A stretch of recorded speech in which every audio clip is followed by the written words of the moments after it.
All right. So, good evening, everyone. I welcome you all to this session today. It's quite interesting that this symposium is moving forward as we have predicted. So, in few seconds, that's in about 30 seconds, I would like us to say our prayers in our individual faith before we begin. Nine prayers.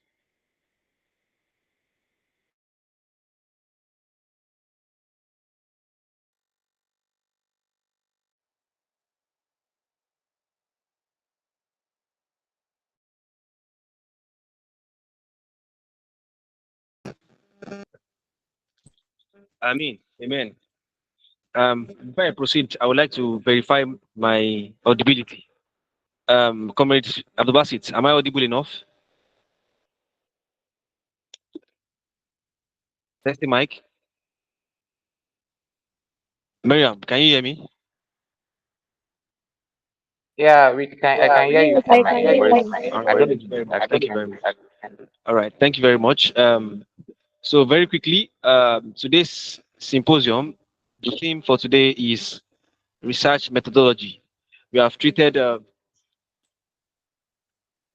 first that we treated was research writing. The second was scientific writing. The second one was data analysis. Now today we are going to move into research methodology. The person speaking to you now is Abdurrahman Adiwali Lawal, the chairman of the Standing Committee on Physiology, Education and Research. I think I also need to now put this that I'm a graduate of Department of Human Physiology, so which means I have actually graduated from the university. So I have to put this so that we know that this research is for everybody, undergraduates, graduates, postgraduates, at any level. So it's very, very important that everybody pays attention to this. Very quickly, we already know the Standing Committee on Physiology, Education and Research is in charge of this current research symposium. And the plan is to have symposium from Friday and Saturdays every week until the end of this month. That is for 4 weeks straight up. So every Fridays and Saturdays. But interestingly, so far, looking at the traction and the amount of people that have been present at this symposium, we are quite, it's quite pathetic actually that the number of people that we have is not even a significant fraction or percentage of the number of members that the Span National has. And I'm sure this is not because of publicity or anything, it's just because of the non-challenge that we currently have. It will also interest you again that the number of people that are going to start this call will not be the same number that will end the call or end the class with us. I don't know why this is happening, but I want to implore everybody here to try as much as possible to pay attention to whatever is happening here and also to encourage other people to join in this symposium. The good thing is that I have to say this, not to waste much of our speaker's time, but the thing is that whatever it is that whatever it is that we are currently doing, right? Whatever it is that we're currently doing, it's very important that we know that we cannot graduate the Department of Human Physiology without a project. And the project, Temitope Rukoya, I think I'm audible enough.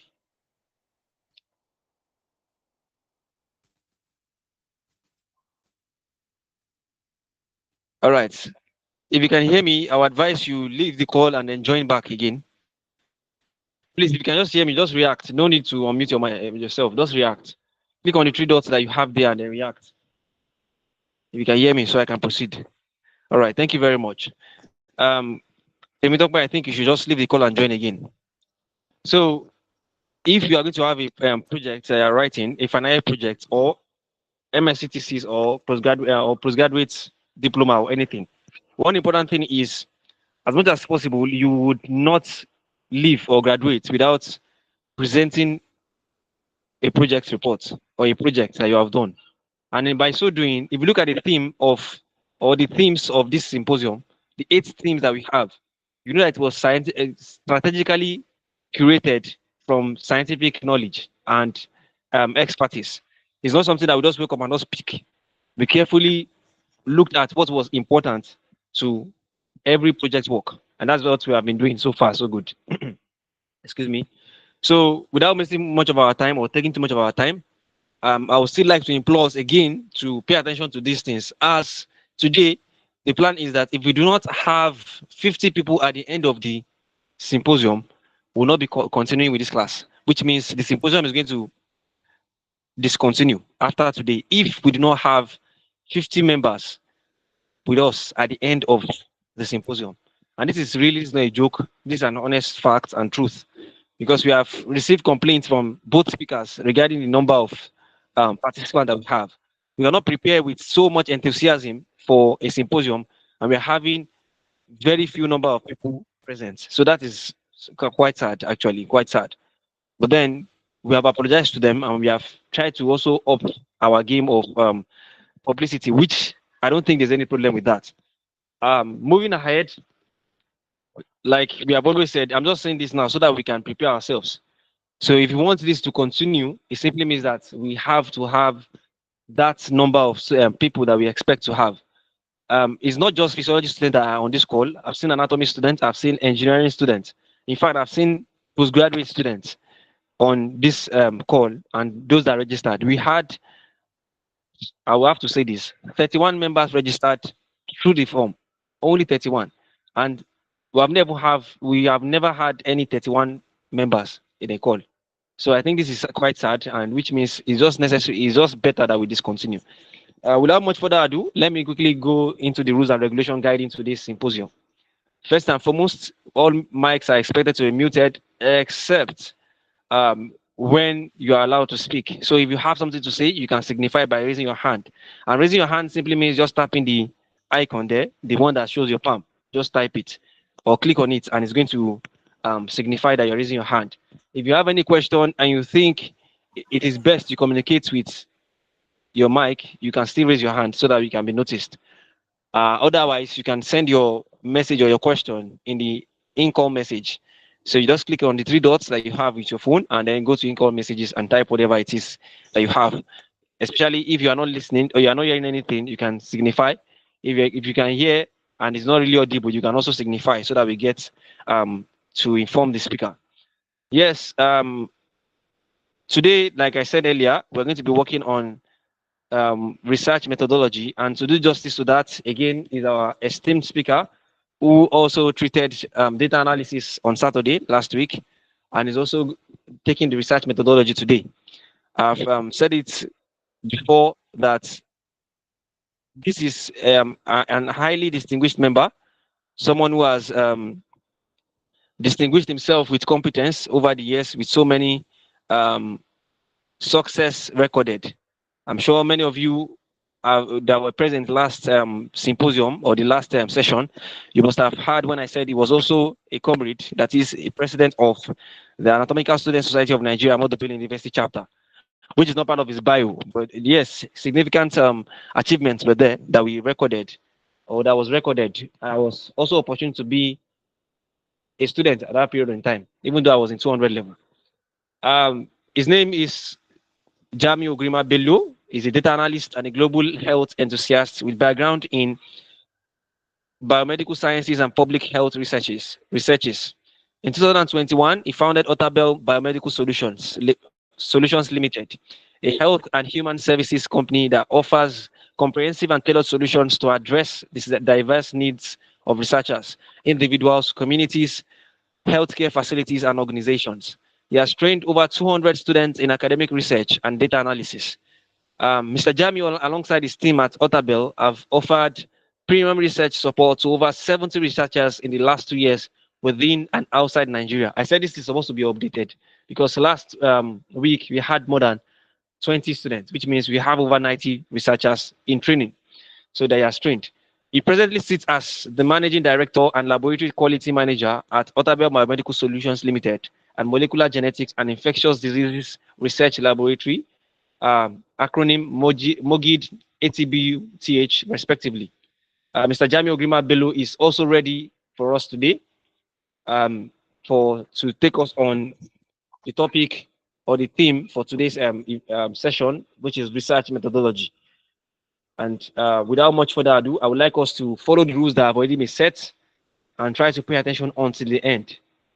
Thank you very much. This call is actually recorded, which means you can also get to view it again or listen to whatever was said in this place um, at your leisure time after tonight. So thank you very much for everyone present as we proceed immediately to hand over the mic now to our distinguished guest speaker. Thank you very much, Mr. Jamiu. All right, good evening here. Can you hear me, please? Loud and clear, sir. All right, good evening. Thank you very much, Lowell. It's a pleasure to be here this evening once more.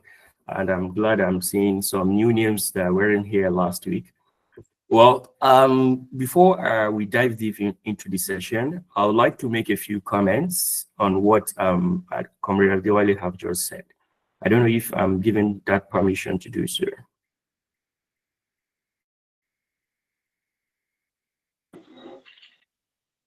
Sir, please proceed, sir. All right, a quick one. I want to mention that oftentimes when I'm not speaking to undergraduates or I mean we human beings, when we have opportunity to freebies or something that comes at little effort, we often don't take it seriously. And these things are things that contribute to our successes and growth in life. So I don't know, I'm sure everyone here who is present here has a classmate. What effort have we done in our own cycle to influence our colleagues to participate? These are the things that the committee who actually are organizing this session have put in their all and their energy to. It was so disheartening that only 30 persons registered through the form despite all the campaigns that was done. It's so disheartening that at the sessions, we've not had up to 30. We are talking about the entire Nigerian students or physiology students in the country, and then we're having this number. So we need to do better. Anyway, I would like to acknowledge the effort of the committee who have actually think through this concept and bring about this idea. Kudos to you, and I wish you success in your respective endeavors. Though it was an unsolicited comment then, but I felt it's very important as some of these things can open doors of opportunity for us. Like myself, I'm how will I say, I'm a beneficiary from such experiences. I know Adewale can tell now after he has finished his degree, and maybe several other colleagues of his who have not gathered these experiences can also tell. So these things, I encourage us that even after the session, we go back to visit the YouTube channel, revisit these things. You have any question or worried about something unclear, you can reach out to the speakers. I think at the end of every session, our information, contact information are always shared. So these things are very important. You're not just here to listen to us. We expect that you go back and implement whatever you don't understand. We expect that you connect with us for further mentorship or guidance or whatsoever. So this session is a kind of, I will also refer to it as mentor-mentee session, because this allows you to also connect with experts. Last session, at the introductory session of this symposium, it was my teacher who took the scientific writing session. So you should know what that means. So you shouldn't take these things for granted. All right, we'll begin the session, and today we'll be integrating between our slide and some of the examples of previous work that we've done at Otabel Biomedical Solutions. That will also allow us to have a clear idea on what we are discussing. I always love that my sessions are, of course, we give us a touch of physical presence, even though it's a virtual session. So, and I hope you're going to follow us through from start to finish. All right, I'll be sharing my screen, and please confirm if you can see my screen in.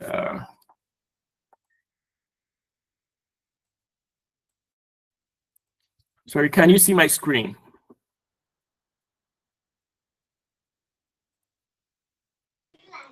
Yes, sir. Yes, sir. Okay. All right. Good evening once more. And Okay, can you see my screen very clear now? Yes, sir. On full screen. Yes, sir. All right. This evening we want to talk about research methodology, and then I'm sure many of us are familiar with the word research, and all of that. And methodology, just like the name implies, is like the approach to which a research is conducted or researches are being conducted. So we want to look at what are the step-by-step guide or procedures to conducting research. Of course, everything has its modus operandi, the way they operate, right? Just like you are in an examination hall, do not talk, do not, do not copy from one another, do not cite, all of those rules. It's also applicable to research. It has the rules that governs it. And why is it called a research? We're going to see that from the next slide. This slide here is telling us that research is what? A careful investigation for new facts in any branch of knowledge. So now let me break this down. The next bullet mentioned that Redman and Murray define research as a systematic effort to gain new knowledge. You'll see that the first point says new fact, the other one said new knowledge, which they are all speaking to the same point, right? So, but research is not always about doing something new. It's about looking at what other people have done previously and looking at it from a different dimension. I don't know if you get, for example, somebody have worked on the effect of paracetamol on the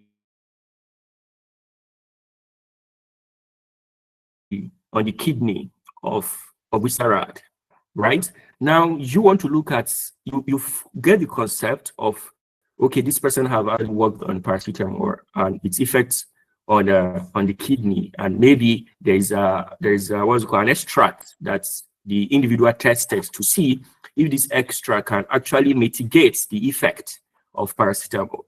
Now, let's say it is guava extract. This is just an example to see, can guava extract or extract from guava cure the effect that paracetamol poses on the kidney. Now, for you to say you are conducting a research or to say you want to do an investigation is either you are duplicating the same thing of what the person have done on different animal model or even in the same animal model, or you are looking at the same content, the paracetamol and the guava extract, but on a different organ of the same animal model. So this is research.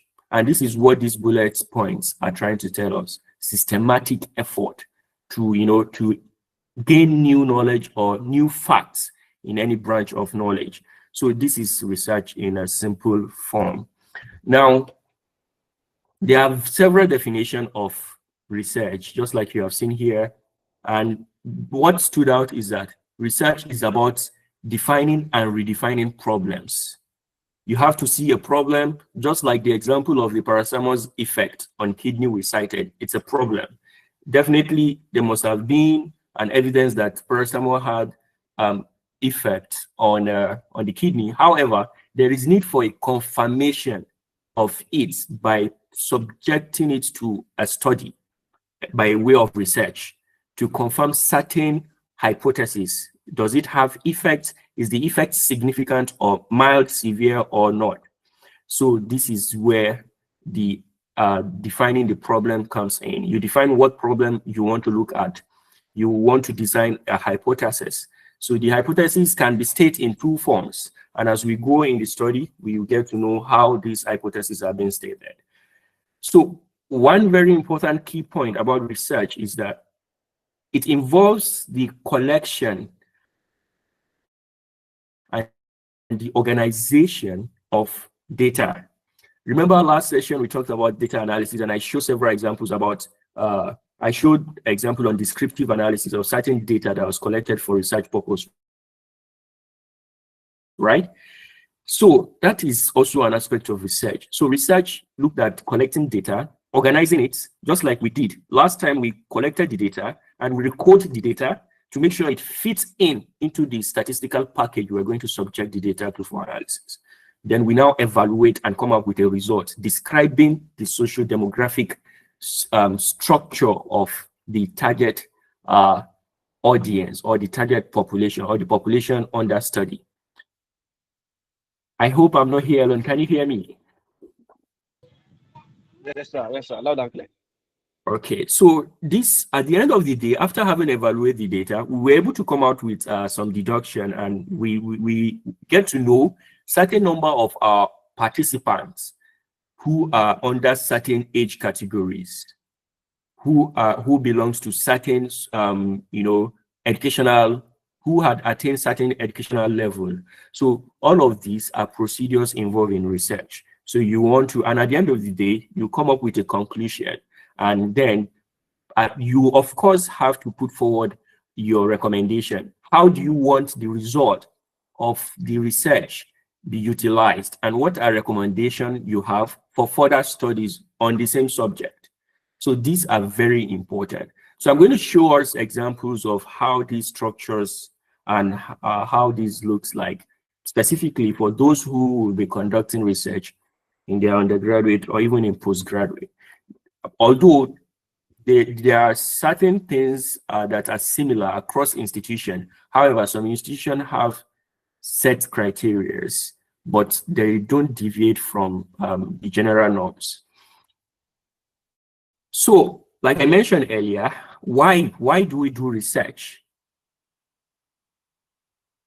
One of it is if we have undergraduate student here, or someone who just recently graduated, it will in their research, I think their title page, it will be like in partial fulfillment for the award of the degree of Bachelor of Science in Human Physiology. So this is one of the reasons why research is being conducted, to get a research degree along with its consequential benefits. What is the consequential benefits? The Bachelor of Science degree, right? So, and you cannot complete a BSc or any academic study without undergoing research. So that is the consequential benefit of conducting a research. So you want to also solve a particular problem, a problem that you have observed in your community, in your area of specialization, and you see that nobody have actually turned to it. So research can either be looking into what somebody else has done, and to discover, to look at what somebody else have not been able to put forward, or looking at a new concept. That is what is known as developing the idea. So this drive can also push individual forward to conduct a research. So then desire to get intellectual joy of doing some creative work. Yes, just like the ladies in the house, they often explore, especially in the area of cooking. You want to look at certain ingredient, maybe recommended by your friend, and then so all of those exploration are also one of those things that that motivate one to conduct a research. Or additionally, you want to gain insight into how you can best give service to your society, your community, how you can best serve them, and all of that.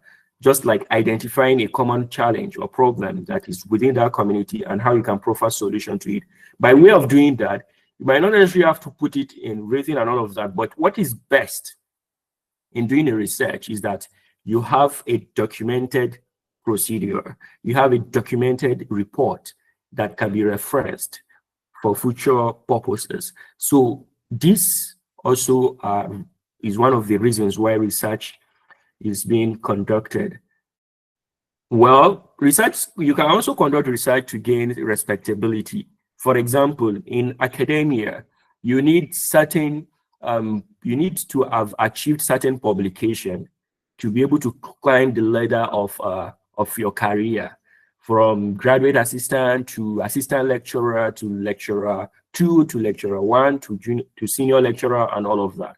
You need to have gotten certain citation. So this actually, add value to your own person, and it also propel you across your career. So that way you gain respect.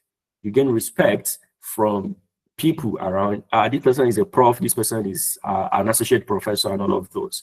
And additionally, you know, directly from government, maybe on employment condition that, okay, you must have achieved this or must have had publication in certain journals or certain field or specialization before you can apply. I'm sure some of us must have seen such, you know, broadcast of employment or advert of job openings that require some of these things, putting forward their conditions. So, well, this is also to validate something you might feel like this is it, but you don't have backends because it is not evidence-based.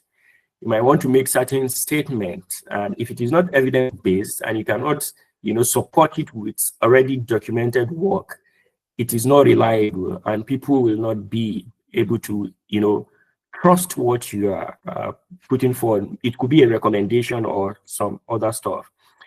So demands of the job, just like I mentioned earlier, to improve methods, just like this example of paracetamol's effect on kidney.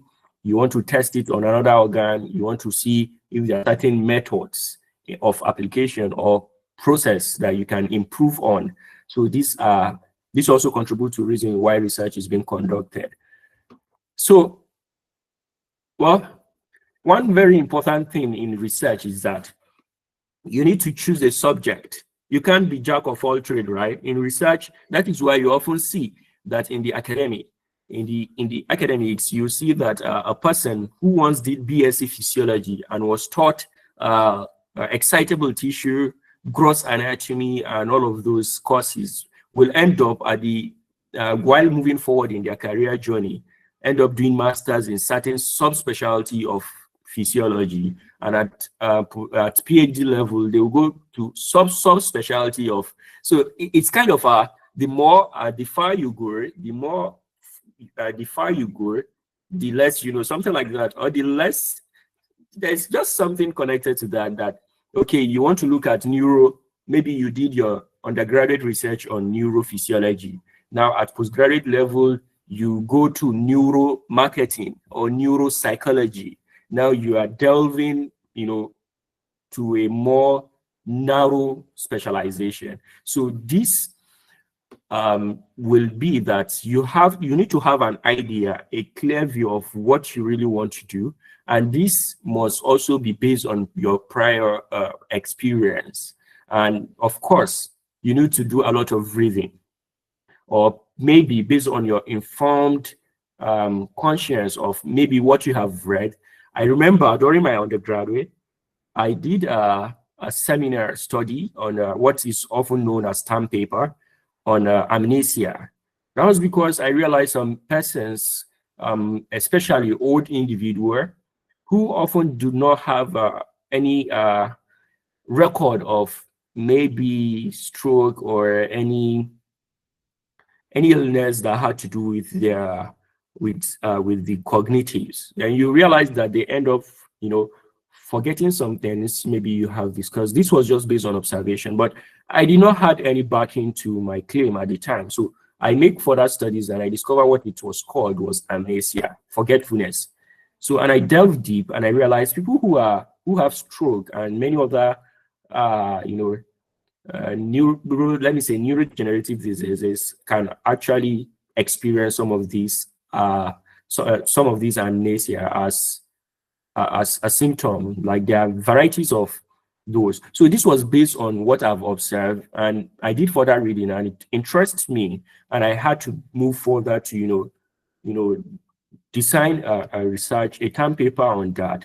So this, as you read, you also get to note what really interests you. That's why you see some persons will say, okay, this is the supervisor I want because he's in this specialization and the specialization aligns with my interests and all of those. Those are very important. One key thing in choosing a research subject or area is your interest. You can't do research without having interest in the research. You won't come up with a result. So that's will also help you in maintaining the originality of your study. But if you're just doing stuff like, okay, let me just get done with it, just like something that we often do as undergraduates, you just want to get the degree, but without considering the consequences of what you are putting forward there, because somebody else might reference your work, and if you did not do it diligently and put in your the necessary requirement for it to get done and done justice to your work, you don't know who might reference your work later, or probably rely on what your study claimed. And this, especially in this line of study, health sciences, could claim life. So that is why originality of your research is very important. So that is very important. You want to look at what is the possibility and all of those. So there are important features in research. You want to look at you need to go through certain phase, make a plan, strategize, and be time and budget conscious. In fact, this time and budget is very important. So the plan is from conceptualization, the idea, and building it up, looking at sources where you can get information from, like Google Scholar, PubMed, Scopers, and many other journals out there where you can get your resources, your literatures, to look at what methods have been used in this specific study that you are embarking on, and how can you actually utilize this method, or are there areas you can make an improvement on. So you need to plan. So that is why there is what is known as so there is often when you're writing a research proposal, your supervisor want to know how long will it take you to finish this task? What are the procedures you intend to undergo, and how long does each procedure cost? As in, how much time does it cost? How much resources does it need? So this is part of the planning. So you want to also look at how do you intend to get your data? How do you intend to, what approach are you giving it? What method are you going to apply? So this is part of the strategy. So one very important thing is time. Time is very essential when you're conducting research. As a researcher, you don't joke with time, and you have to consider your budget. Imagine you're conducting a research that on a norm, you should have gotten a grant to get started, and you get to start the research without considering this factor, and at the long run you just have to I'll be showing us an example of some of those work. I remember my team and I worked on a study during that was around March. I think Adewale, we met in Zaria, sorry, not March, September. In September, right? We actually came around for that particular study on malaria, on to see malaria prevalence and people's attitude on malaria management in Kaduna State, the whole of Kaduna State. You know what that means? And along the line, we realized that the individual who is the lead researcher and who owned the work did not have all of this considered before venturing into this. And along the way, we had to just make plans and recommend that the research gets started again. And of course, she had to change topic. And at the end of the day, the money she had spent all went into the basket, and we couldn't realize the result. We had to start over again. In fact, just this night, I got a response from her on the progress of the study. So, and I'll be showing you some of this then. So, like now, you want to confirm malaria. Let me take, for example, if you want to conduct study on malaria prevalence, and one thing very certain here is that you cannot determine the prevalence of malaria by somebody just telling you they have malaria or they've had malaria, right?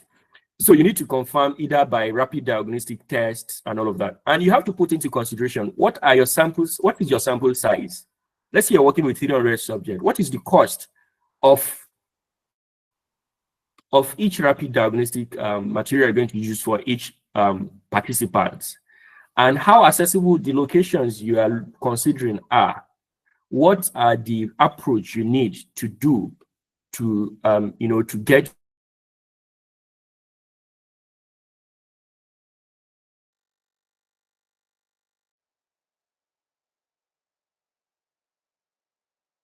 your participation. If you are conducting a community, right, you need to look at what community entry method are you going to use. Do you need to see the Angua for those in the north? Do you want to see the community leader for those, all of these you need to consider it. Who are the people that are your gatekeepers in those community? Because you can't just go to the community and start, telling, they will not understand you. One of those things you need to consider, do you understand the local language of the community? Or do you need to get someone who can assist you through these processes? So all of these things need to be considered, and how long will it take you to get your data collected? So you need to consider all of this before venturing into, into designing your research. If not, you might end up putting your resources in and achieve zero result. So research can be systematic, logical, empirical. So all steps must be interrelated, one to another.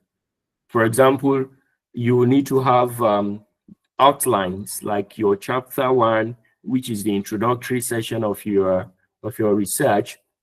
For those that are conducting academic-based research, you need to give an introduction, maybe, which is often referred to as background of your study. What are you looking at, and why are you looking at this? So you need to tell us also what is the problem you want to address, and why do you think this your study will address the problem. So you often see things like a statement of the research problem or problem statement. You often see like justification of study or significance of study. So those justification is now saying that you should tell us why we should allow you to do this study, or why you think this study is relevant, or why do you think this study will address the problem you are looking at, and of what significance is it, of what relevance, of what benefits does it have to your area of study. Maybe you're a physiologist, anatomist, or whatever field you're looking at. So logical, your research must be logical, agreeing with the principles of logic. You can't just, that's why I mentioned earlier that you need to outline your procedures. And there's nothing, I doubt if there is really anything, we're just inventing idea around researches. Most of the things that we are currently doing or recently do have probably been conducted some part of the world. But the problem was that most of these studies were not put forward, were not published, or were not reported. So you end up seeing that it has nobody could reach out to or gets to lay hands on some of this work, hence the need for reconducting the study. So the empirical here, conclusion should be based on evidences and observations. You can't just, you need to give us conclusion, and that is why it formed the last section of your study, to tell us, and this conclusion has to be based on what you have discovered. But you often see that some of our students go ahead to, they will write conclusion and be wondering what are they actually writing. For example, last week I had my first iOS students I reviewed their presentation for the end of SciWest presentation, and one of them talked about arteries and veins, which are blood vessels, right? And in the conclusion, I'm seeing conclusion on cardiovascular system. Like, do you understand what I'm saying here? Hello?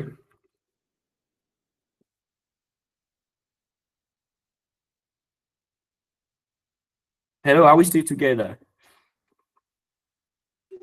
Yes, sir. Yes, sir. Yes, sir.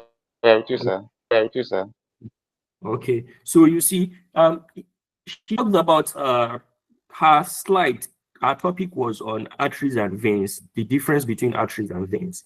And she went ahead on her conclusion slide to start telling us cardiovascular system is this and this and this. I said, no, this is not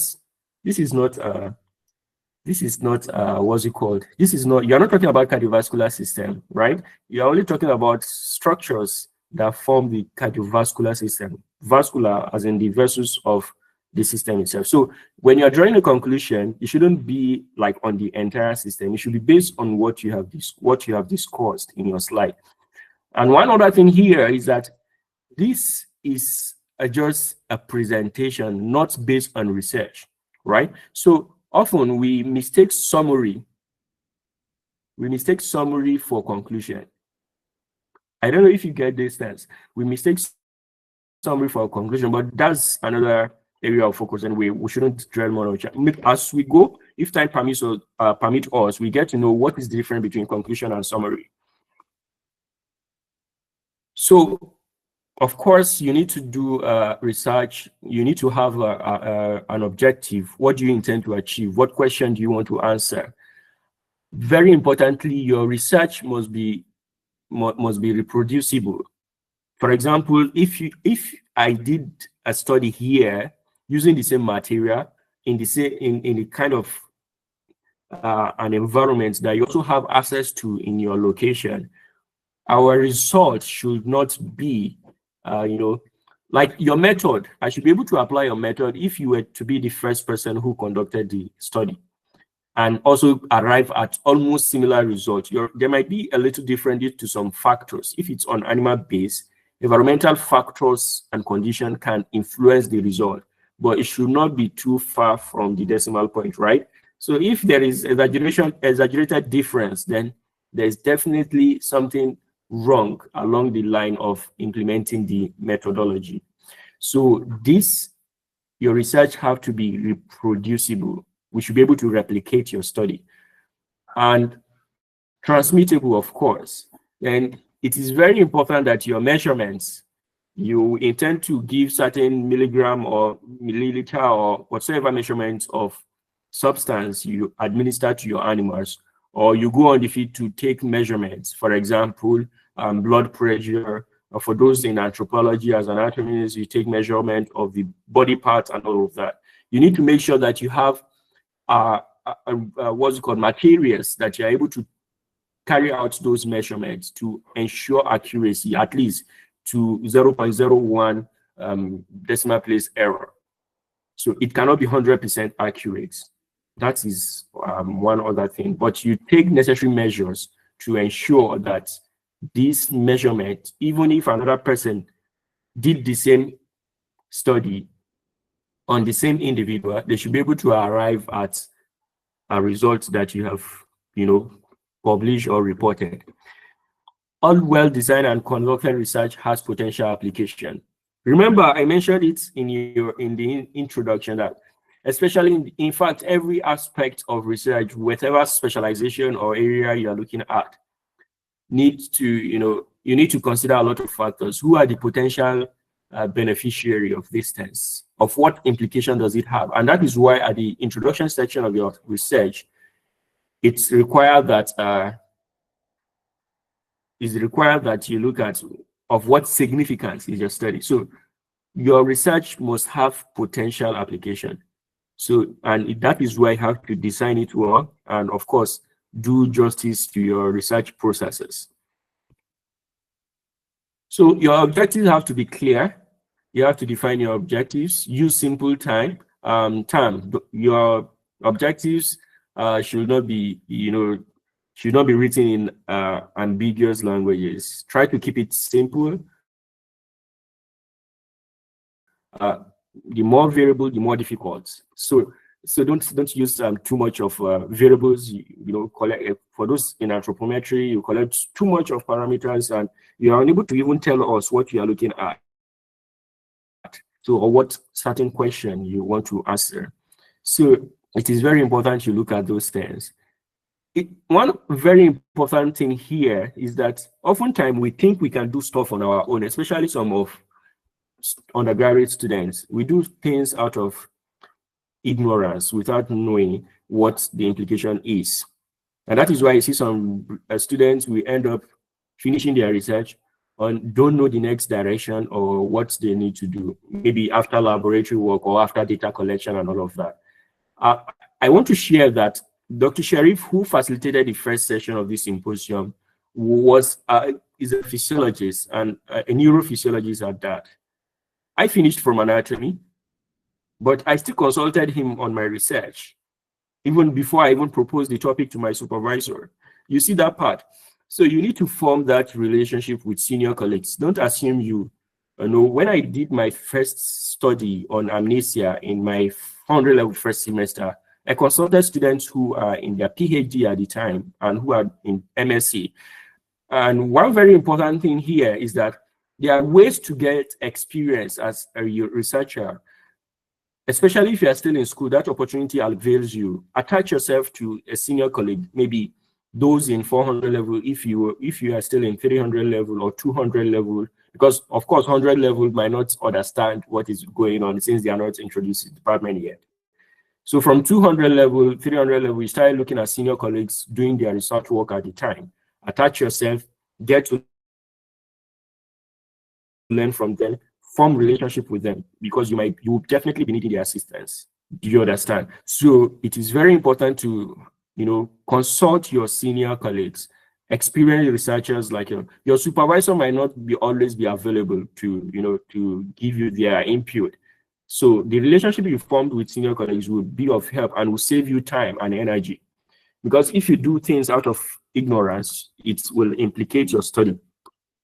And of course, chances are you have to repeat the study, and your degree is time bound. It's not something you do forever, right? So one very important thing here is that research requires that you make searches on. I'm going to be showing us all these practical example of what I'm talking about here, and I'm hoping that we should be able to round up this slide by maybe in 30 minutes. Then we can look at some of these things. How do we do literature search? How do we integrate these things in our study? So you need to check to see if your idea is original by way of searching for articles. For example, I remember when I wanted to conduct my study then on amnesia, I wasn't going to talk about amnesia generally. I wanted to talk about retrograde amnesia because that was what I noticed. Retrograde amnesia is that a person cannot remember information that is shared with them recently, but those of memories from very far, you understand? So they cannot recollect information from far, but some of the things you talked recently can be recalled. So they cannot form, or let me say, they can only form new memories, and the new memories might not even last. So, but when I make search, I realized that was too narrow for what I was looking for. I needed to expand my study. So I look at general amnesia and get to know a lot of different types of amnesia. Like some of those forgetfulness we do experience during examination, right? TGA and all of those. So I get to know about those things. So literature search is very important for you to be able to get idea and gain insight into what you're about to delve into. So read articles and their references, and it is very much easier now. You can do this reading with artificial intelligence, and you get to minimize the time and increase your efficiency, because there are some of the things we might not even understand, but with the aid of AI, you are able to understand the concept on a particular article you are reading. And most of these are very vital when you are writing your reports, because especially in your discussion, some of us don't know how to write discussion. We just go there, dump our result, and just like my teacher mentioned in the first session, he mentioned that the discussion session is not where you come to dump your result, and the result session is not where you come to discuss your result. So we need to know the differences in this thing. But when we have knowledge about literature search, we're able to know what gaps exactly are we intending to fill. What is obsolete amongst the measurements that we earlier thought are new to us? So what were the results of previous researchers on the same study?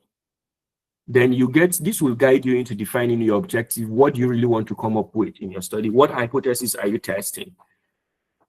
This you get to self-inform yourself about these things when you are able to do your literature search very properly. So there are stuff we refer to as Boolean operators. Boolean operators help you to make your searches concise and all of those. I know oftentimes we go to just Google and then all of those, which the random information you see on Google might not really be the exact information you need, but there are specific places you can make these searches and get something that is reliable information. Not everything on Google. Anyone here can actually open an account and put whatever they think is okay with them there. Nobody is questioning it. But when you go through the necessary channel to find and search for your literature, you are able to of course, you can trust your search because those materials have been vetted by professionals in the field before they were put out there, the articles in their journals and all of those. So one very important thing is that your references should be verifiable. We often see that students just go to AI and download stuff. And one thing is with artificial intelligence is that they hallucinate, but that is not the topic of today's session. So, but we'll get to see how these things are being done. How do we make literature search? How do we connect them? There are various tools that we can use to ease the processes for us. So here are the steps that is involved in a research. Very first thing to do is to choose a topic or a subject. Research topic, as we often say in our schools. I want to propose the research topic to my supervisor. Now, one other thing here is that on the area of choosing subject or research topic, some of the students don't know how to go about this. For example, you want to choose a topic, but you don't know what specialization you will be looking at.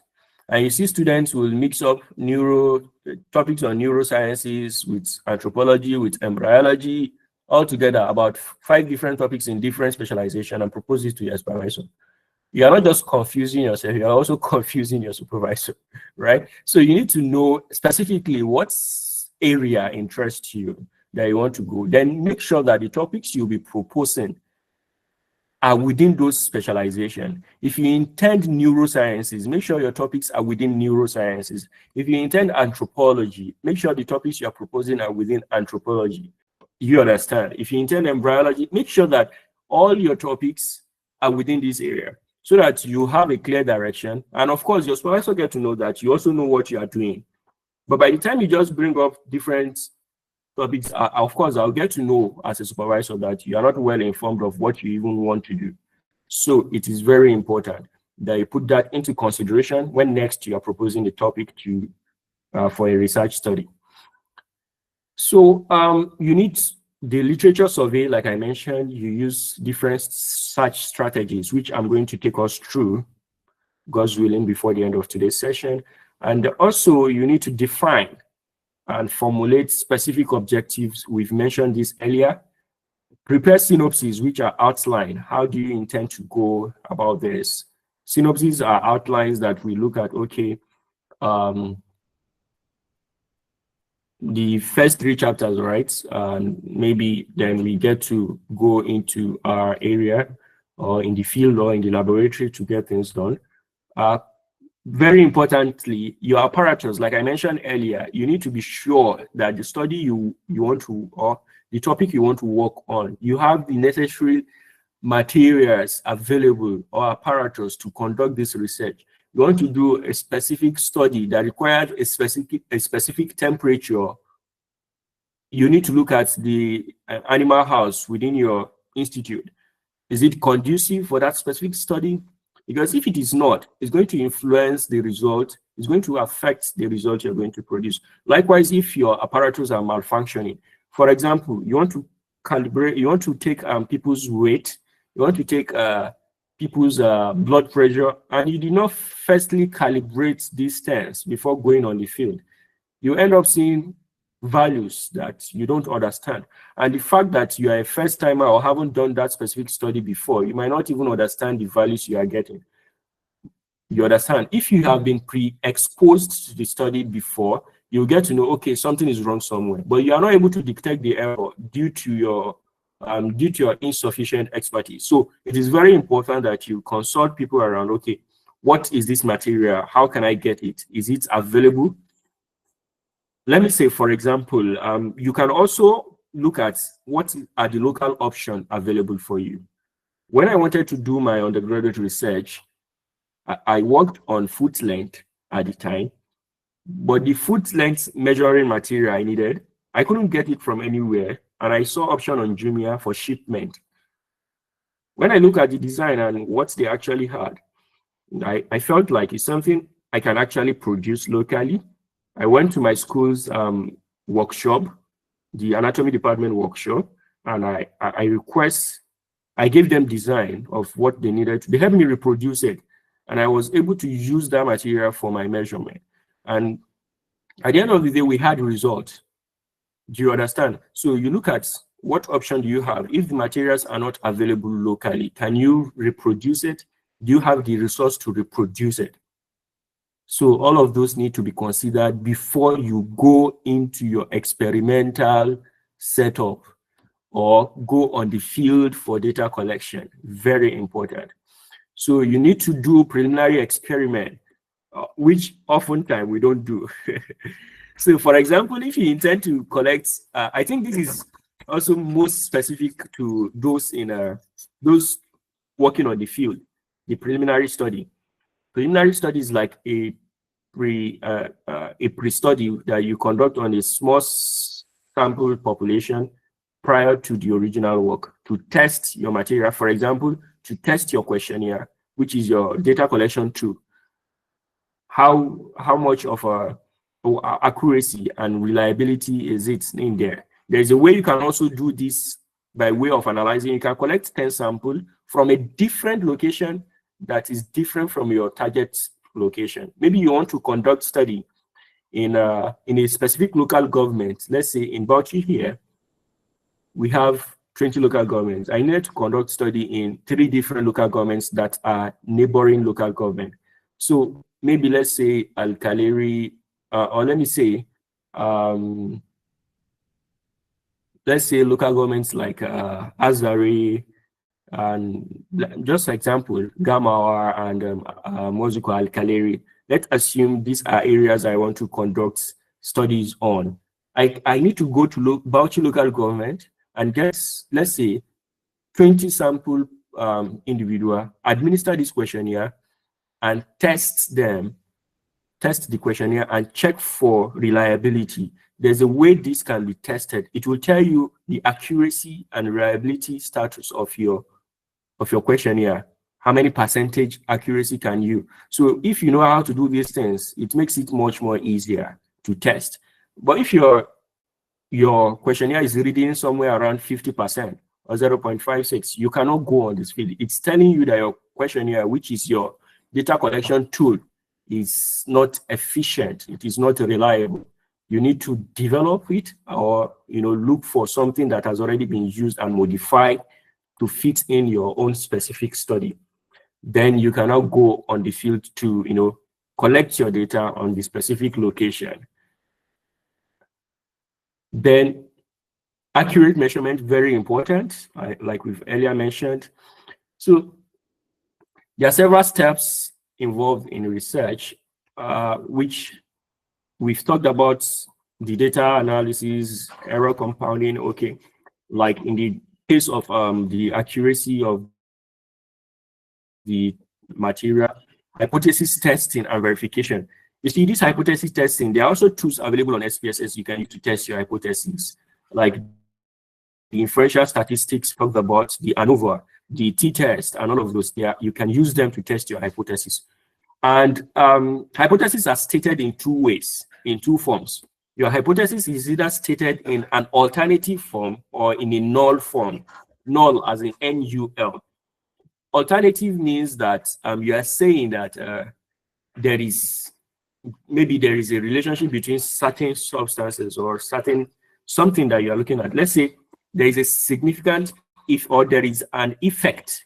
You say there is an effect of certain extract on certain organ that you are looking at, maybe in any of the animal model you are working with. That is alternative. Alternative means being positive, that there is an effect or there is significance. But the null hypothesis is saying it's on the negative, on the opposite of the alternate, saying that there is no effect. There is no effect. So there have been argument on, you can make these two, you can state your hypothesis in the two form, or for safety, you can state it in the null format. Because if you state it in an alternate format, now you tell us there is effect. So why are you doing the study in the first place, since there is effect? So at the end of the day, you either accept or reject your hypothesis. Let's say you state your hypothesis that there is no effect, which is the null hypothesis. And at the end of the day, you realize that there is effect. So you have to, in your discussion or in your conclusion, you have to reject the hypothesis. Since you said there is no effect and now there is effect, you reject the hypothesis and accept null hypothesis, which states that what? There is effect. So these are ways hypotheses are being stated. So interpretation and drawing conclusion, you need to, after analyzing your data, you need to interpret so that readers can understand. Even you, the researcher, need to put these things into words or into visuals, maybe graph, chart, and all of those, to tell the audience and the readers can also get to understand these things. So that will allow you to be able to draw logical conclusion based on evidence. Because if you are not able to interpret your result from your data analysis, then you are going nowhere. So you can't draw a conclusion and your study will be considered inconclusive. So then after that, you now prepare your report. One of the things is, oftentimes, we go ahead to do literature review and all of this. But one thing that is very what's it called? That is very considered standard is to do your study first before you now write all of those sections. But of course, we know how it can be in our settings, that you have to do it all those step by step procedures. So writing is at the end of the research. Writing is at the end of the research. So, but it's still okay if we, as we are doing it, as we are progressing in the study, we can also be doing our writing based on the available time and the time frame that we needed to conclude our study. So the process of research, several processes, just like we have highlighted. This is just a graph to show us the scheme of research processes. You see that from here is number one, you need to have a question or topic you want to look at, a question you want to answer. Then you look at, okay, how do you formulate the objective? You need to have those objective or research question. Then you need to, plan and design how do you achieve those objectives? What are the things you need? Then generate your research results after having designed, and you look at your materials, you go on the field and do your stuff, and you come here, you got your result, and then you interpret your result and draw conclusion.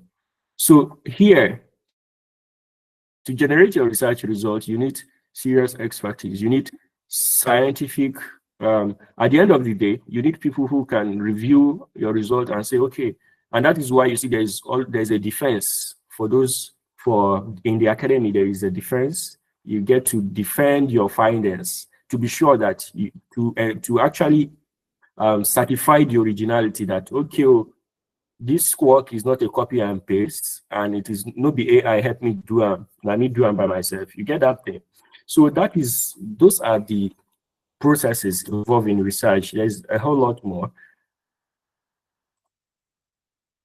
So research article writing, I don't think this is in the context of today's topic. I'll just skip it because this is another topic on its own. Like, this is talking about manuscript development. How do you develop manuscript for journals, for journal publication, to publish a research? Remember, it's not all your 5 chapters or 6 chapters from your study that you're going to publish. You need to structure it to fit in an article suitable for publication in reputable journals. That word reputable is very important. You don't want to just take your work and dump it somewhere that it will not pose any significant impact. So we're going to skip this. Is a topic on its own, and we won't be able to do that. So very important, all authors should be directly involved in entire study. Article should be free, of course, from plagiarism. And I know we are aware of what plagiarism means. You see, plagiarism, sorry, I'm coming. Let me.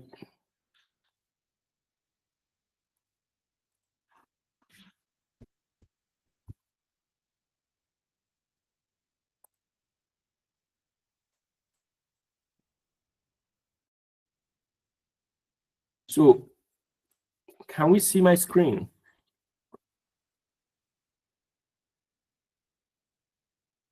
Hello? Yes, sir. Yes, sir. Okay. Yes, sir. So this is all right. Thank you. So article, make sure your research work is free of plagiarism.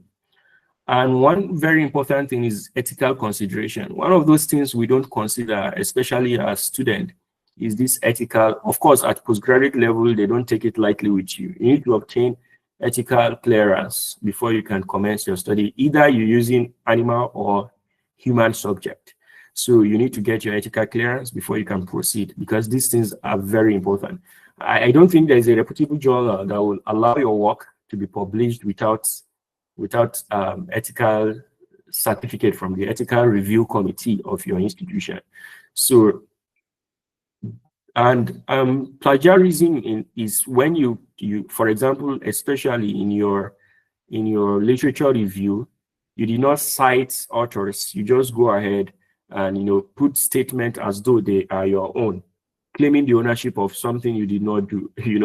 So that is plagiarism, and it is taken seriously in the academia.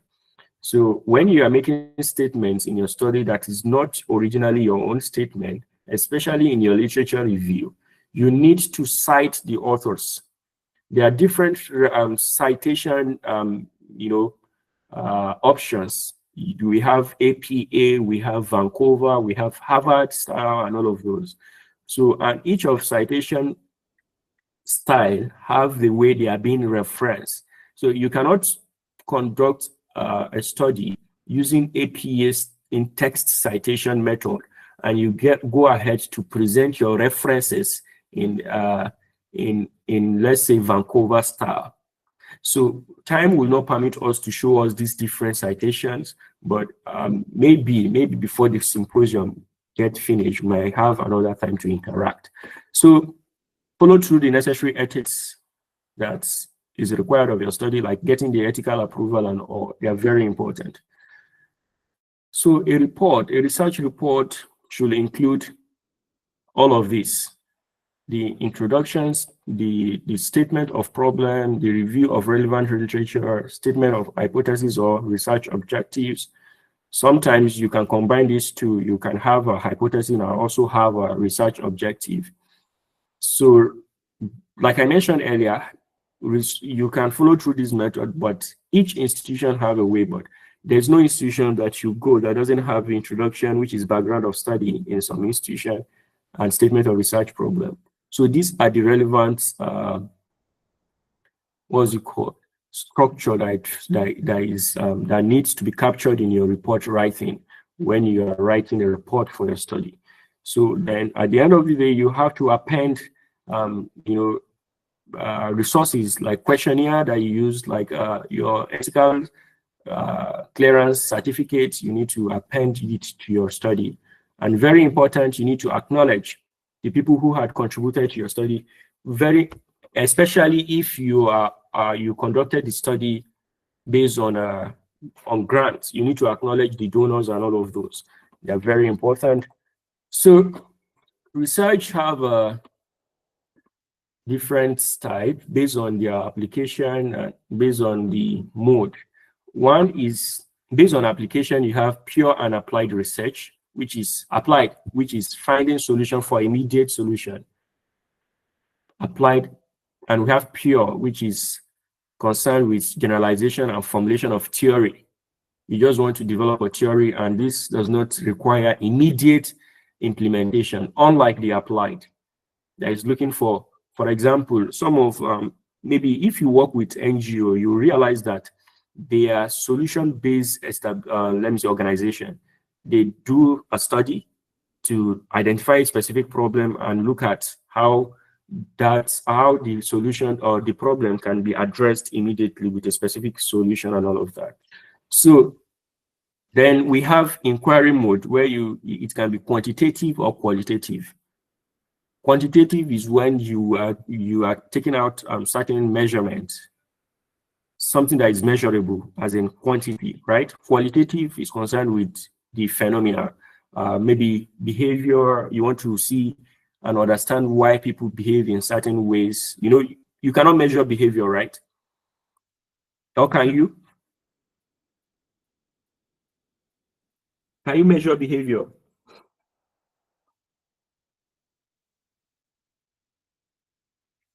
Can you measure behavior? No, sir. So you cannot. So it is a qualitative study, and you have to look at what specific material that suit this particular study. And this of measurement, which is quantitative, is that you take certain measurements, right? For example, the weight of your animal, the dose of administration of substance administered, the weight of your human subject if you are conducting community-based or human subject-related study, the weights, their blood pressure, their body mass index, their height, and all of those. Those are quantitative study. So the research can also be based on these two, based on objectives. So if it can be exploratory or formulative. This is actually to gain familiarity with the phenomena or to achieve new insights into the specific context. So descriptive statistics, you are trying to, describe a particular population, or let me say, sorry, descriptive research, describe a particular situation, individual, or, like for example, last data analysis session we did a descriptive on social demography, right? Social demography, which include the age. So we are trying to describe the characteristics of that particular audience. That particular part of the research is a descriptive research. So oftentimes, you can also have mixed method research where you integrate both quantitative and qualitative. So there are mixed researches too, where you can integrate those two or even more in your study. So we have also diagnostic research where to determine the frequency which something occurs, with which it is associated with something else's. You want to diagnose to be able to come up with a prescription or something, or recommendation for further treatment or stuff. So you also want to do conduct. You want to test hypotheses based on relationship. You want to establish a causal relationship between variables. Okay, with the use of this variable, this can actually happen. This can be used to do this and all of those. So that is another area of research. Science is not belief, but the will to find out. Thank you for listening.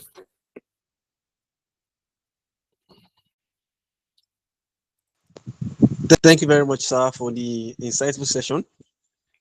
Please, let's put our hands together for our honorable speaker. Thank you very much. Thank you. Thank you very much, sir, for the session. It's quite sad that I had some network issues, so I was not really following closely.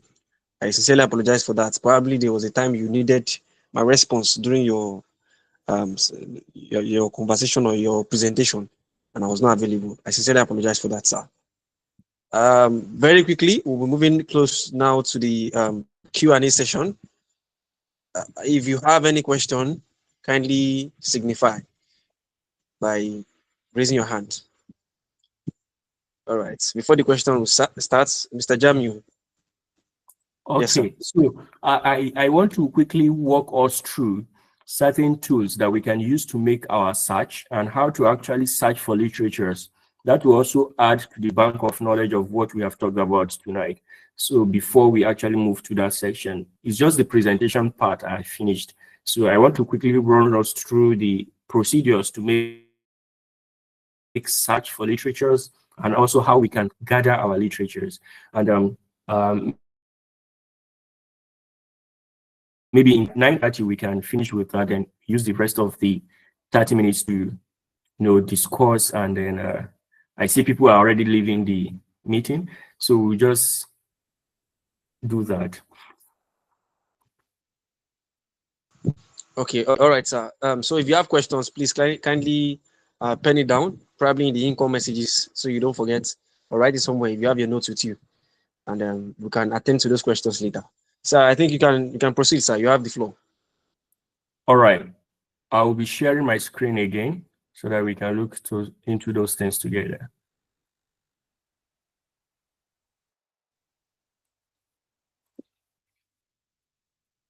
Please confirm if you can see my screen. Okay, yes, sir. So there is a platform, there is a platform referred to as Research Rabbit, where you can, connect it with your Zotero, which is a referencing, what's it called, a reference manager tool, or let me say reference managing tool that helps you manage your reference. It makes it easy for you to cite your work when you're doing in-text citation, and also help you compute your what's it called, your reference list, instead of doing all of those bulk of work manually. So this is Research Rabbit, where you can search for literatures and put it into a single folder. Then you're able to connect it with your Zotero, like you can see here. Then link all of those up. Then from your Zotero, you can link it with your Word, your MS Word for utilization. So let's say I want to do new collection. So when you are using this tool, you come to new collection, you see some of the work I've did with the tool. So you come to this new collection, and the folder, let's say we're going to give it a title.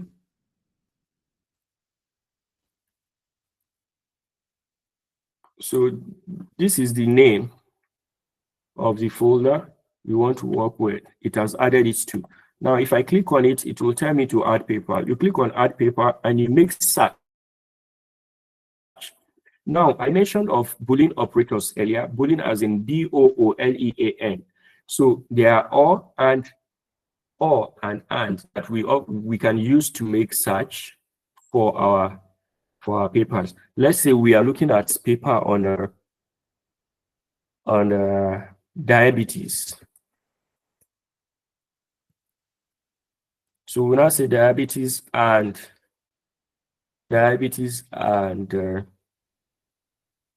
cadmium extract. So what it's going to do, this and here is the Boolean operator. Any study that has diabetes and any study that have what cadmium extract will be brought forwarded before me.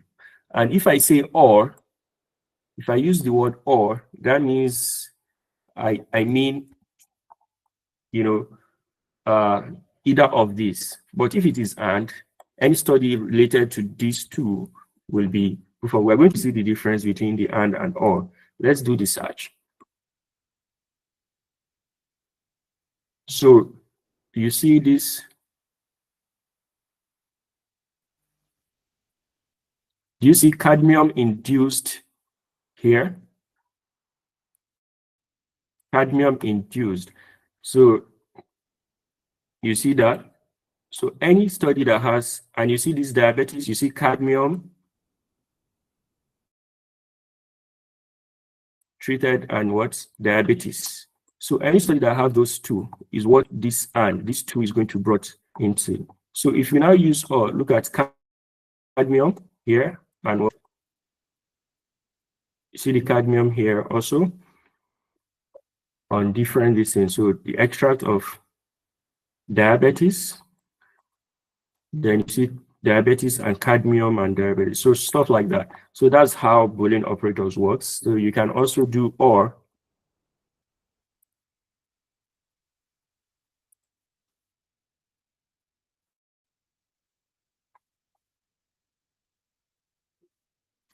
So now let me now tell us, you see, it's still bringing in those information. So this will help us narrow our study and then allow us to be able to search specific. But if we are just going to Google and search, you see, it brought in a lot of information that we can add. Now, let me share with you how this works. So you're able to add all of this paper to your collection by just clicking add to collection, add to collection, add to collection, add to collection, and all of that. And if you want it to be within specific year, you can put in the year here so that it will restrict it. Most institutions will say within the last 5 years. And if it's a systematic review rather, they will say it should be within the last 10 years, something like that. So once you are able to do that, and you see the papers have been added to our collection, now you can now synchronize it with your Zotero. I already have Zotero installed. Remember, the name of the folder here is SCOPER, so that you want to, what name should it appear as on Zotero? So you're going to click OK. Then we'll now go and open our Zotero. It tells us that it has already been synchronized here. You can see that. So we'll go to our Zotero to see, has it added it to the Zotero or not. So this is my Zotero here.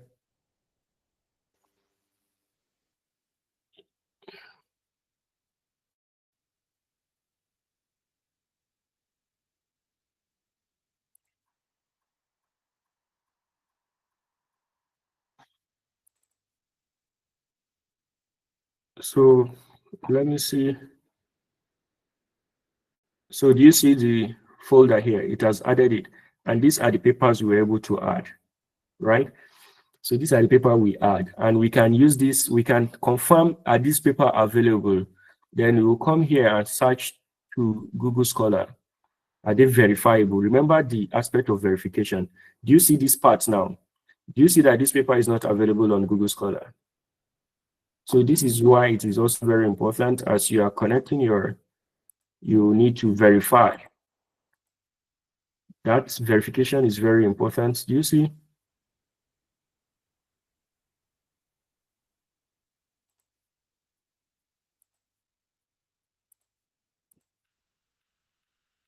So you see this one is available, right? This one is out. So it means that not all those papers here. So they might be, of course, they are a publication, but they might not be a journal. They might not be a kind of journal that is indexed with Google Scholar. If the journal is not indexed with Google Scholar, it's not that you cannot consider it for your study, but we are talking about integrity of your work and the reliability of your source. Do you understand? So these things need to be considered. So this is a way to also verify the availability of, you see, so this is just because we used limited material. If we had added more information, we'll have gotten, you see this one is also available. So it means the particular journal this was published, which is Journal of Drug Discovery, is indexed with Google Scholar. And we all, of course, know that Google Scholar is widely used and is highly considered as literature search. So you can equally also make your searches here by using the Boolean operators like we did earlier on Research Rabbit. But Research Rabbit make it easy for you to add your paper in a collection. You can't do that with Google Scholar. You have to be doing it manually here. Do you understand the difference now? So you see, you can't, there's no way you can add this to collection. You have to be doing it manually. So maybe you can just add, of course you can add it to your Zotero, but one after the other. Unlike Google Scholar, where unlike Research Rabbit, where you just add, and you're done. So you can equally go back to verify the availability of those resources. So this is how to use these tools. I see we don't have much of time. We can look into how to make citation and references, but I think this is where we're going to put a stop for tonight. So we don't get to exhaust. We get to have time for question and answers. So this is where we'll be putting a stop for our session for tonight, and I hope you have gained something. Thank you for having me, and I'll be waiting for your Q&As. All right, sir. Thank you very much, sir. Very quickly, I strongly hope. Okay. Thank you very much, sir. Since Zotero and Research Rabbits and so many other things reminded me of when I was battling with my projects, but thank God, alhamdulillah, it was a successful one. Interestingly, also in ABU, a project work is actually 9 credit units. So the seriousness that we have to put into that work alone, the project itself is 9 credits, and then the defense is 3 credits. That's 12 from just the project. And some people can be really, and it's external defense for the defense. And some of these supervisors are really interesting people. Interesting, I'm just being sarcastic actually, but I won't move to that part. So after this session, I'm sure many of us have learned one thing or the other, and we have so many things we are curious about. So this brings us to the question and answer segment. So if you have any question, which I'm sure many of us do, kindly signify. So I'll start with, okay. So I have Miriam Ibrahim. Please ask a question. Kindly introduce yourself and your chapter or your portfolio. A little bit of designation before you ask a question. Miriam Ibrahim, if you can hear me, kindly unmute your mic and ask a question. Okay, so good evening. My name is Mariam Ibrahim from Bello University, Kano. My issue is, please, with this Zotero. Please, anytime I'm using this Zotero, I want to know, is there like a specific limit to the number of papers someone can upload to it? Because mostly by the time I include like 100 papers, sorry, I'm working in a research institute, so I'm always undergoing researches, like especially systematic review. So I used to have issue with this Zotero, as in uploading my articles there. There's a limit it stop uploading. Like I keep adding papers, not knowing that the papers are not adding up. So please, I would like a bit of insight into it, how I can overcome it. Thank you so much.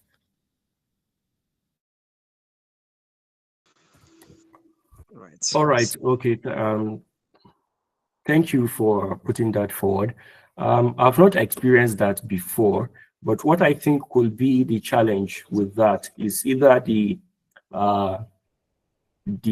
platform you're trying to add your papers from to Zotero is not compatible with Zotero. So if there's a way you can synchronize Zotero with your browser, it is very easy for you that way.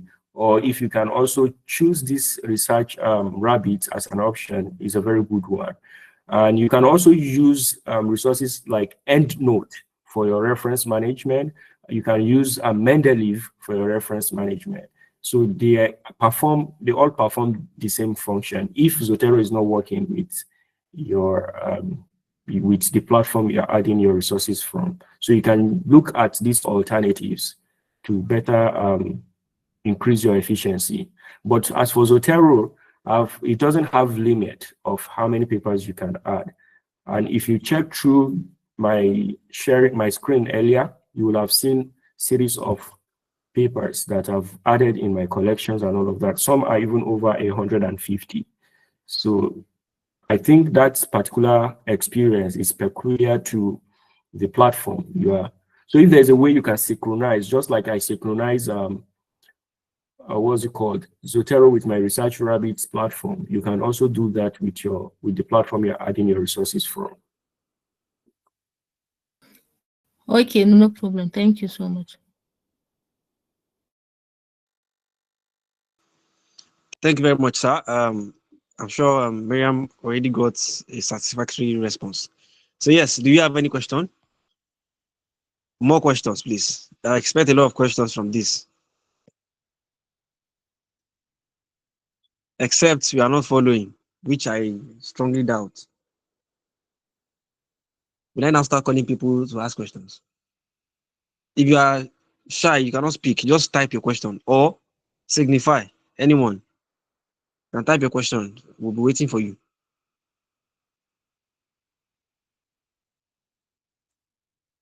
Kromida Jani Samuel. Questions from your side.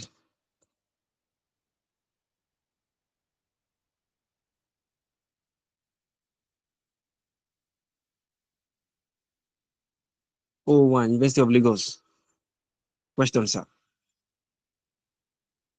All right. So it seems there are no questions from anybody at this point in time, which is quite sad. I think I'll have to, please hold on. I have to join the YouTube live stream, so I'll know if there's any question from YouTube.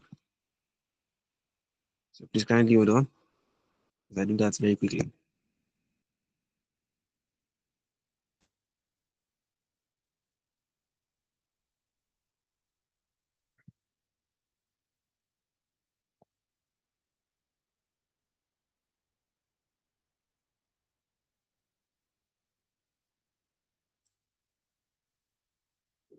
Okay, I'm still checking. So if you have questions, think about it. Oh, I've been doing so far.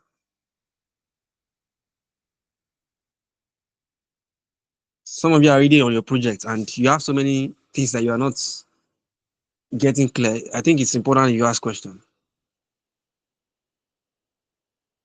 All right, so there are no questions on YouTube.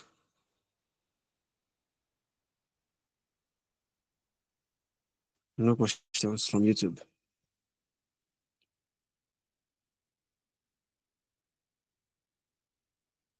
All right. Yeah, I think. So, what do you think? Should we end the Q&A session now? Since there are no questions. Okay, I want to assume it's either of two things. They understand everything that is being said, or they don't understand. So it's either of those. So I want to assume that if they have actually actively participated in the session, there should be one or two inquiry for further clarification. And if they don't, I want to assume that I've also done justice to the topic of discourse. So either of those two. So since there's no question, I think we'll call it a night, right? All right, sir. Excuse me. I have a method of tracking my metrics. So I want to know very well, like, of course, the KPIs, if actually people actually participated today. So very quickly, everyone on this call, thank you very much for staying up to this very moment. I want you to, in the in-call messages, um, write your name and your chapter. Thank you very much. Very quickly, let's have that. I'm sure we don't have up to 50 participants here, which means the symposium is going to discontinue after tonight. I have to just inform the other speakers that I'm sorry, we cannot proceed with this kind of number. So yes, name and chapter very quickly.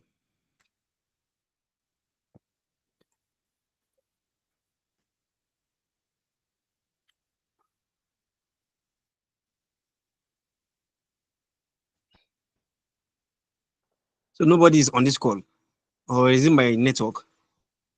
Mr. President, can you hear me? Yeah, I'm still with you, teacher. Okay, okay. I want to be sure that I'm not the only one on this call. I want to be sure I'm not the only one on this call. Chapter simply means your university. So please, let's quickly have it.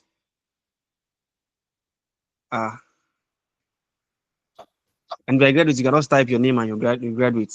Simple. Surprisingly, there's nobody responding. I am responding on the group. All right. So, Mr. Adeni, Yes, sir. Mr. Adeni, I don't need you to respond on the group. It's supposed to be here. So you send it in the in-call message here on Google Meet. Not on the group, not on the platform, please. Should be here. So very quickly, Mr. Adeni, I would like you to quickly summarize what you have learned from today's session in very few minutes. Summarize what you have learned from today's session. Okay, good You evening. can I think continue. I actually came a bit late for today's section because I just got home recently, but I will check the full video on YouTube. I actually came a bit late for today. So what I meant was the part where our speaker was talking about Zotero. So I didn't really meet much this evening, sir. All right, that's well noted. Thank you very much. I hope you revisit the video and watch it. Even that Thank Zotero is something very important. It's even much like, sincerely speaking, that is practical. What you did at the end that you met was the practical aspect of the presentation. But notwithstanding, you can still go through the videos, and I hope you'd get the full information. Yes, thank you, sir. I really All enjoyed right. the class. Thank you very much. You said you enjoyed something that you were not there. All right, no problem. Let's leave sarcasm alone. Mr. Janice Samuel, Mr. President, sir. Sorry, sometimes I like putting people on the spot. So, Mr. President, what have you learned from today's session? Can you please summarize? Mr. Janice Samuel, Comrade Janice Samuel.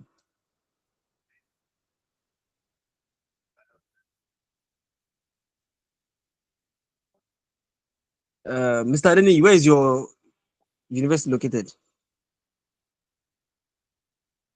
Ondo State. Okay. All right. Thank you very much. So, are you a Spanite? No, sir. All right. Thank you very much. What's your discipline? I will still have to ask that. Sorry about that. Civil engineering, sir. Oh, okay. So you are two from civil engineering that I know registered. What of the other person? Do you know the person? Sir? Do you know the other person from civil engineering? Yes. Okay. He's not on this call. Yes, no on this call. I messaged him earlier, sir. Okay. No problem. Thank you very much for joining. Okay, sir. Commander Ajani is currently away, I guess. I don't need to ask. Okay, I think I can. Miriam Ibrahim. I strongly hope I'm not calling my lecturer's name directly.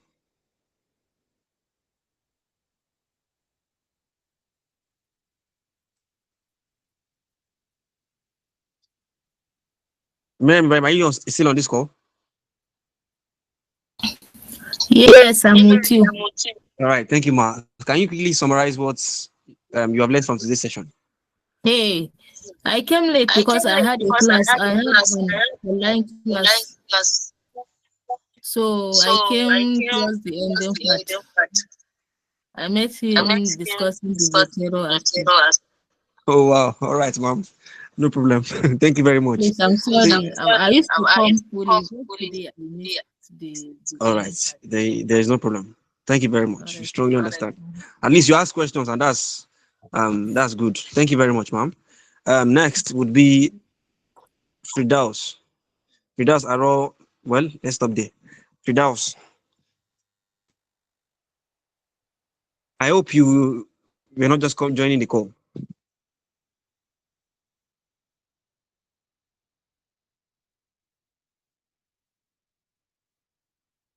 Miss Miriam, I saw your message. I would like to ignore. Fridaus. Okay, she's not here. All right. So our very own academic secretary from University of Lagos, Miriam Adeyanju. I think it's Adetola too. Yes. From today's session, can you quickly summarize what you have learned? The takeaway.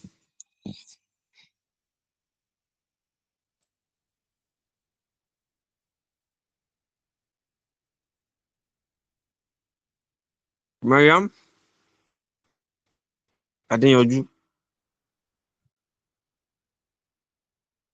All right, let's go back since everybody is, and that's the benefit sometimes of virtual sessions for people that want to hide, like pretend as if they cannot unmute their mic, probably network and some other things. If it's physical, it's easy for me to just point at somebody and say speak. All right, Mr. President, can you kindly do a little bit of summary? I hope I don't get probed for this. Yeah, there's no problem at all. Well, other than doing something, I want to appreciate Mr. Jamiu and also the committee, the SCOPER committee. Um, Mr. Jamiu has contributed largely to this research symposium. I think it was here last week and also this week too. And despite the low turnout that happened last week, he was still here with us and also giving some kinds of things that are needed. The practical sections, we did that last week. I still watch that on the YouTube. And today now, the practical section as well. Despite we have 8 members or so participants. And when you wanted, you are told we have 40,000, 30,000, from 20,000 plus students. And when you get to the program, you are now saying it's as a lecturer or as a teacher or something. When you enter the class, you have 50 students, but only 4 or 5 are participating. It's going to make you to look to lose interest. But despite that, I could see that Mr. James still continues teaching Spanish on this without minding the number of students that are here. And I must say that is very commendable. Thank you so much, sir, Mr. Jami. Really appreciate that. We are expecting many Spanish to join this call. We expected a lot of them to join. I was just checking the message. I saw the Mr. Chairman sending a message that this thing is going to stop or is going to we are going to stop it because of the low turnout. Fine. Yeah, I will support it 100%. I will have supported it 100%. But just that I know that when people don't uh, know the importance of things, you have abused it. When you don't know the importance of water, you abuse it. The importance of fruit, you abuse it. Even drugs, we abuse it. So the same thing applies to this research. Many students don't know the importance of it, and their lecturers are not helping because instead for the lecturers to enlighten them on what are the importance of research, many of them are busy chasing their own career, publishing their own books because they know that is one of the prerequisites for them to be promoted. And by that, they don't have time to enlighten students on what they should do. So, but this Mr. Chairman and the committee for the school please, we will continue this work. We will continue it. And we will find all means to make sure that those that are still on that group, eh, anything that is needed for them to be sound in research, we provide it for them. And I want to make sure that on that group, that symposium group, only those that have been coming to this program, attending this the seminar, something like that, are those that I want to see on that group list. No matter the status of the person, whether president or whosoever he is or she is, it's only those that are attending that this thing. Because I don't want that listeners to be contagious. It is contagious, but I don't want it to be transferring from Spanish to Spanish. It's only those people that are ready and ready to learn. So the others should be removed, please. If you don't remove them, I will remove them. If I am the what is it called? The group admin. Hmm. It's only those that are ready. Once you even if they are only 10, we know that we are focusing on 10 members that are coming that are dedicated and know the importance of this things. Not just of course be expecting 40, 100, and be seeing it. Hmm? So on that. Things about, I should summarize what has been said. A lot of things has been said. Should we talk about the plagiarism? Should we talk about the styles of referencing it? Or should we talk about the information it gives out about how you can combine and how you can search for papers and so on and so forth using all hand? I know there are still many that you know the asterisks that is yet to be shared. But I know subsequently, as we're having one of these conference, this planet will have more information about how they can search papers, how you can reference paper, how you can avoid plagiarism. You can copy it. If you copy word for word, there are still some things that you must still do. Hmm? You all knew they can retract your paper if they find out that it doesn't follow what it's supposed to do. It doesn't follow the certain rules and instructions.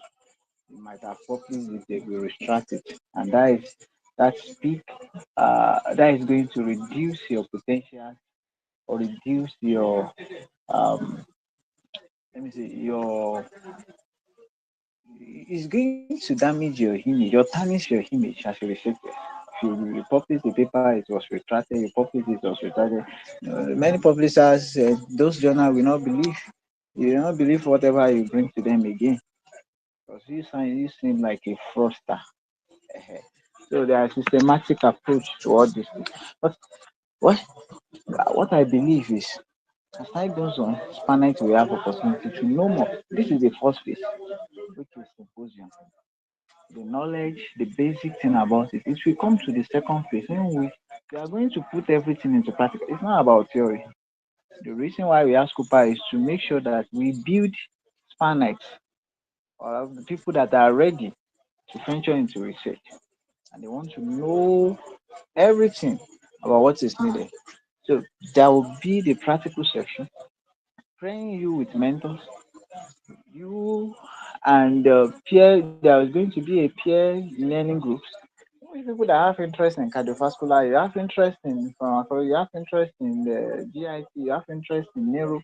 We come together. Reading papers together also save time. Somebody read it, the other one read it, summarize it for you. Instead of me to go through 30 papers, I have about five people. Okay, I go through five, I went through five, the other went through five, five. We come together, we summarize it. We can do literature review on something or that. That is going to help us much more. So those are the things we have in plan for you and many more. That's, it's quite unfortunate as some people are unable to see the visions of what we have on them. And I know that some of the chapter presidents, I can't say they don't have the reasons or they don't know the reasons behind some of the decisions we are making. But it seems that some of them are just competent enough. They don't even, they also don't know direction. And you can't give what you don't have. And that is one of the reasons. There will be some kinds of, there will come to be some kinds of orientation, training the trainees, training the leaders itself. So maybe when we are doing that, they also will be able to open to some ideas and knows that no, they are not just there for being a president or an executive sake. They are there to cater for the welfareisms, either academic or any other manners or any means of the Spanish which they are representing. Well, I will not take, I will not bore us with a lot of work. There is still a lot to discuss. But once again, I want to appreciate Mr. Jamiu. I want to appreciate the committee chairman and his committee, and I want to appreciate Spanite that are here with us tonight. Thank you so much, everyone. Thank you. Thank you. Thank you, Mr. President. Well appreciated. Thank you for the summary. I'm sure many of us already know what we expect, especially for those that had network issue or because of national grid that so many people have already sent me some messages that they are unable to join or last long on this call because of power supply. So that's another factor. Probably physiologists or researchers start thinking about how we can solve Nigeria's problem permanently, especially the aspect of power supply. I don't think we should limit it to anybody. anybody can be inquisitive and find solutions to our problems. So, Sanusi Dayat, you can ask your question. Thank you. Sir, thank you very much for the presentation. It's very insightful, sir. My question is, you mentioned something about originality.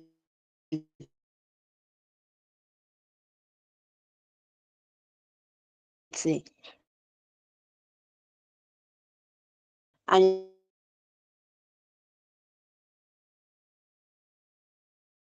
you also mentioned something about in-text reference.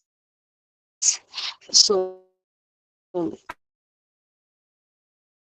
currently writing my literature review. Comrade Sanusi Dayat, I think your network is And buffering. when we are talking about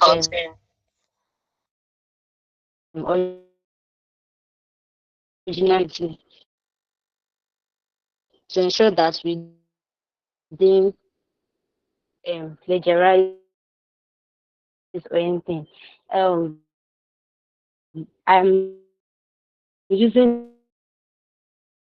this what's called this Q boat.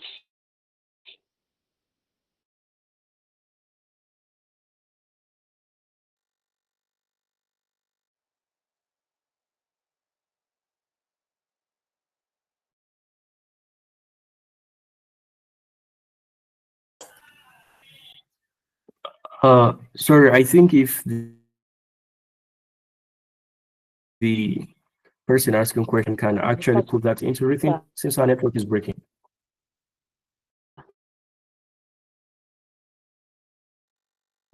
The author use.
Please, can you hear me now?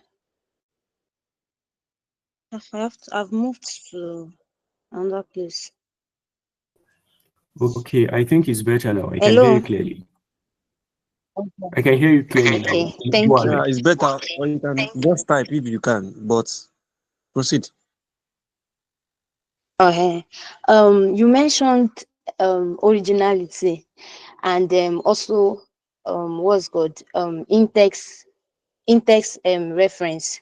I'm currently writing my literature review. So, and I use this what's called this paraphraser website, this Qboats. So my question now is, if I paraphrase a sentence and I want to reference this, am I to reference what I paraphrased, or I'm to use the original what's called the original sentence, the original words, exactly how the author used it, or I'm going to paraphrase it and also cite the exact words. So that's my question, sir. Okay, is that all? Yes, sir. All right. Okay, thank you very much for bringing that forward for clarity. You see, the information you paraphrased with Quillbot, is it a product of yourself? Is it a product of your own intellectual? I believe you No, no, from sir. somewhere, right? Yes, So sir. to avoid plagiarism, Plagiarism is saying that you are not expected to say word to word what the author says. You want to put it in your own language to demonstrate the understanding of the subject. I don't know if you get it. You know, if, for example, we are in a conversation and you don't understand what I'm saying, you need to ask, okay, maybe rephrase, a kind of paraphrase the sentence that you heard me say to confirm. You will now say for something, for example, do you mean this? Then I, being the questioner, can now confirm that, okay, that is what I mean. So now paraphrasing sentences is to show your expertise, to demonstrate your expertise, that you understand the subject you are discussing. Now, the implication of not citing the original person who made the statement is that it's something that you can be sued for. You understand? It's something that can implicate you if you eventually publish your work, and reviewers will comment on that. Now, you can paraphrase and still maintain originality. And although there is also a way you can make direct quotation when you are writing your review. So there are procedures to all of those. You can make direct quotation. When you make direct quotation, you can use the same sentence as the author that you are, but you must still cite the author.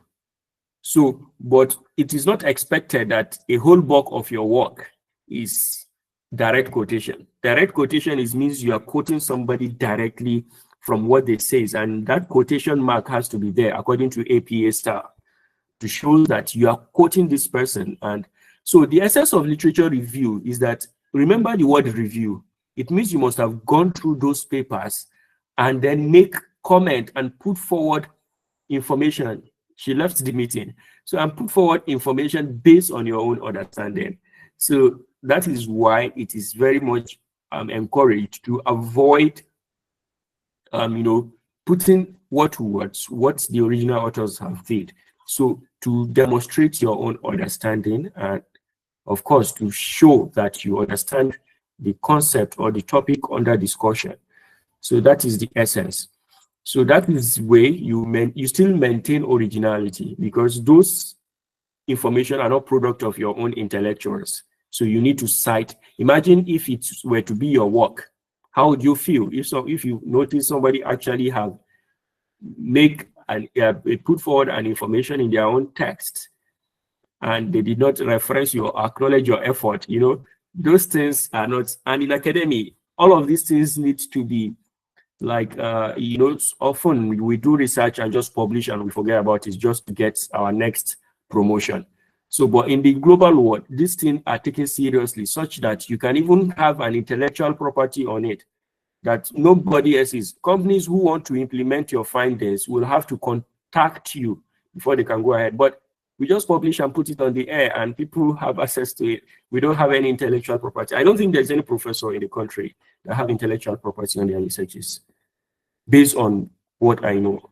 So you see that thing. That is why we, the younger generation, need to take this thing seriously and innovate as the world is evolving. So maintaining originality is that you actually demonstrate your understanding of the subject while still putting in the necessary information, and also capturing the information of the authors by way of acknowledging the contributors or the researchers' effort. So making sure that all your references are verifiable. That is one of, I think, and I demonstrated to us how those some of the references are unavailable on Google Scholar. That is probably because the particular journal does not index with Google Scholar. They might index with, and their chances are that those researches are not substantial enough, and that the particular journal they publish on is not a high impact factor. So when journals are not high, they don't have high impact, it means they don't have much of recognition. It means their integrity is low. They cannot be trusted. So you need to do all of those checking to maintain originality, as in the word original. So I think that is that's the answer to the question, and I hope the person who asked the question can get to, see this or listen to this in the recorded version of the session.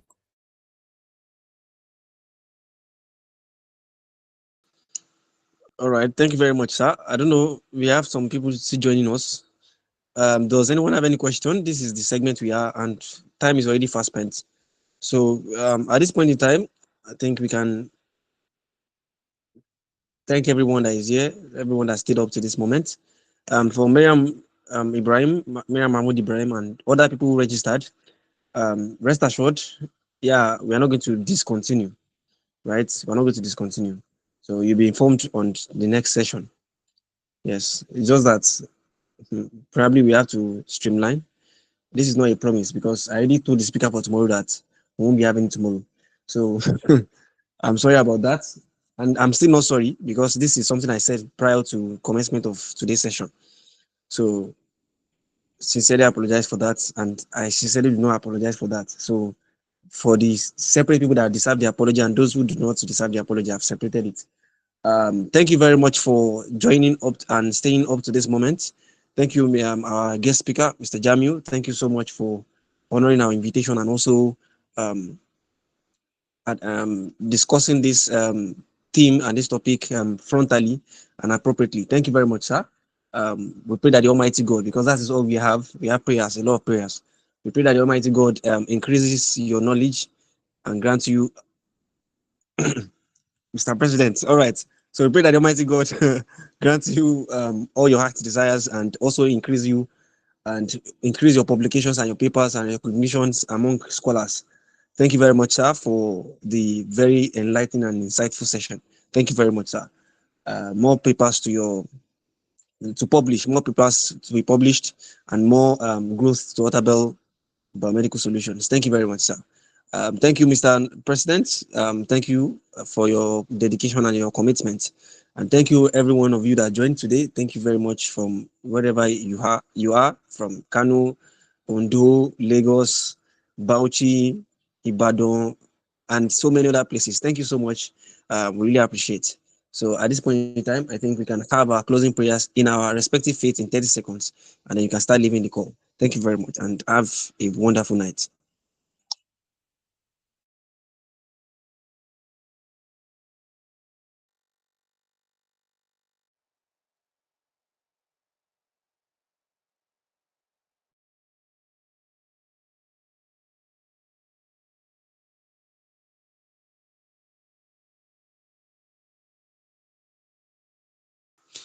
All right.